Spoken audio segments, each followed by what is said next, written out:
Selamat datang di Weekly Performance Arcok 2022 Arts in Common Expanding Awareness. Program Weekly Performance Arcok 2022 ini didukung oleh Dinas Kebudayaan Provinsi Daerah Istimewa Yogyakarta. Dan inilah Weekly Performance Arcok 2022. Selamat menyaksikan. Selamat malam, terima kasih telah datang di Weekly Performance Arcok 2022 dan selamat datang di Jogja National Museum. Sepanjang kira-kira 40 menit ke depan, saya akan mempresentasikan sebuah tema yang judulnya adalah Seni dan Rumah Sakit Jiwa. Selama 40 menit kita akan melihat bagaimana relasi antara seni dan rumah sakit jiwa di Indonesia yang kemudian disandingkan dengan realitas yang ada di luar. Ya, kita akan melihat bagaimana kemudian relasi antara kait-mengait seni dan rumah sakit jiwa itu dari tempat kita berpijak dan kemudian kita melihat yang di luar, lalu kita mencari perbandingan dan mari kita nanti akan menambah pengetahuan kita bersama-sama. Saya akan merokok dengan bebas karena boleh merokok. Anda kalau ingin merokok boleh kira-kira ya, asal nggak mengganggu yang sebelah. Demikian. Saudara-saudara, seni dan rumah sakit jiwa itu kalau kita membicarakan hal ini, maka dalam konteks Indonesia kita harus melihat bagaimana awal mula rumah sakit jiwa itu muncul di negeri ini. Kita bisa melihat tarikh tahun yang muncul itu sebetulnya jauh sebelum Indonesia ini ada, artinya sebelum Indonesia ini merdeka. Kita bisa melihat itu dan kemudian kita melihat perkembangannya sampai sekarang seperti apa. Dan kita berharap sebetulnya relasi antara keduanya itu bisa saling mengisi dan kemudian menjadikan peradaban kita menjadi lebih baik lagi dari yang sebelum-sebelumnya. Dalam konteks Indonesia, seni di rumah sakit jiwa adalah terapi menuju kesembuhan.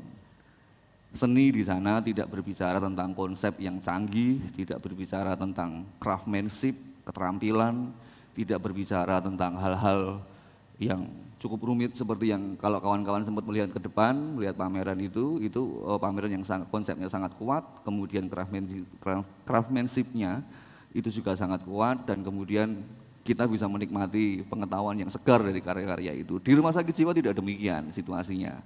Di sana seni itu melulu menjadi medan analisa psikologi dari si penciptanya.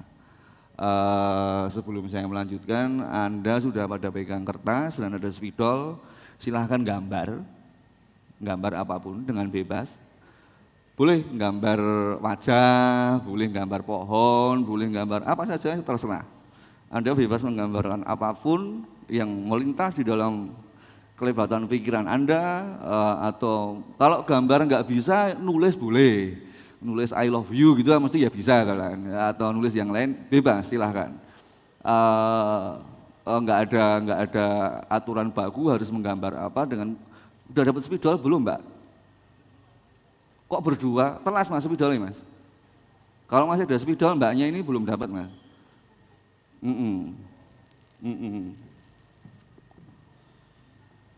Jadi saudara-saudara, sembari Anda menggambar, saya akan melanjutkan presentasi ini tentang bagaimana awal mula rumah sakit jiwa berdiri di Indonesia. Kita akan kembali kepada tahun 1848. Bisa dibantu slide Mas? 1848 itu adalah tahun penting di mana pertama kali pemerintah kolonial Belanda menyadari bahwa di Indonesia, terutama di pasukan mereka ya, di kelompok mereka, ada yang sakit jiwanya, sakit tubuhnya tapi juga jiwanya. Lalu kemudian muncul kesadaran bahwa harus ada bangsal khusus untuk mereka yang mengalami gangguan jiwa. Ini adalah foto dari Rumah Sakit Jiwa Semarang. Sebetulnya ini rumah sakit militer untuk tentara yang 1848 itu kira-kira perang Diponegoro barusan selesai, tapi perang Aceh itu baru mulai. Jadi kira-kira banyak sekali tentara-tentara yang sakit, lalu kemudian dirawat di Semarang, ada yang tergoncang kejiwaannya dan kemudian masuk ke bangsal ini, 1848. Jadi itu kira-kira seabad sebelum Indonesia ini ada, saudara-saudara. Nah, walaupun pada 1848 rumah sakit jiwa itu sudah mulai ada, embrio itu sudah mulai ada, tetapi baru sekitar 40 tahun kemudian, tepatnya pada 1876, itu pemerintah kolonial baru serius sungguh-sungguh membangun rumah sakit yang khusus untuk mereka yang mengalami persoalan kejiwaan. Slide Mas. Inilah rumah sakit jiwa pertama di Indonesia. Ini adalah rumah sakit jiwa yang berdiri di Buitensor, sekarang namanya Bogor. Secara khusus ini dibangun oleh pemerintah kolonial untuk menampung siapa saja, baik pribumi maupun bukan pribumi yang mengalami persoalan kejiwaan, lalu kemudian dirawat di rumah sakit jiwa Bogor ini. Nah, rumah sakit jiwa Bogor ini tidak berselang lama, kebutuhannya meningkat. Ternyata banyak sekali yang mengalami persoalan kejiwaan di Jawa terutama pada saat itu. Dan kemudian pemerintah kolonial menambah satu rumah sakit khusus untuk mereka yang mengalami persoalan kejiwaan. Slide berikutnya Mas. Ini adalah rumah sakit jiwa di Lawang. Lawang itu adalah kota kecil di antara Malang dan Surabaya. Anda yang dari Surabaya ke Malang pasti lewat daerah Lawang gitu. Itu di kaki Gunung Arjuno. Dan kemudian didirikanlah secara khusus rumah sakit ini di sana. Jadi ada sebelum kita merdeka, sebelum 45 itu sudah ada, sebelum kebangkitan nasional malah sebelum 1908 di Jawa sudah ada 2 rumah sakit yang khusus diperuntukkan bagi mereka yang mengalami persoalan kejiwaan. Kalau kemudian kita lihat, apakah rumah sakit itu kemudian juga secara medis itu sama dengan apa yang ada di luar? Tampaknya demikian, saudara-saudara.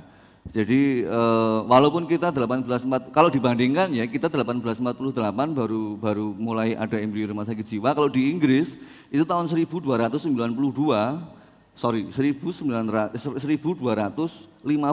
malah itu sudah ada rumah sakit namanya Bethlehem Hospital, Bethlehem Royal Hospital yang sekarang bernama Bethlehem Royal Hospital, ada di London Selatan.